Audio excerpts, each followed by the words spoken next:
I heard the Lord say the words catapult, and then I heard him say last but not least. So let me encourage you. You may have felt last in a lot of situations here lately, and you may have felt overlooked.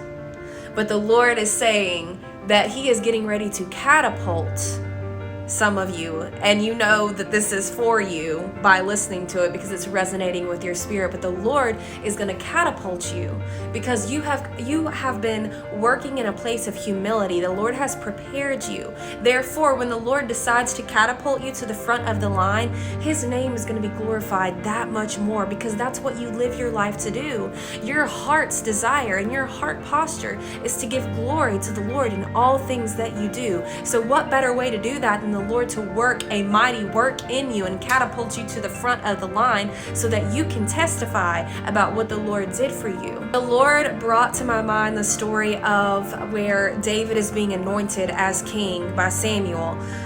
Well, definitely by the Lord, but the Lord uses Samuel to do that. So in Samuel chapter 16, Samuel goes to visit Jesse, and he goes through all of Jesse's 7 sons, and he's like, none of these are king, because that's what the Lord was like sharing with him. None of these are it. This is not it. So Samuel asks Jesse, hey, do you have another son? Because these aren't the one. This is not the one. None of these.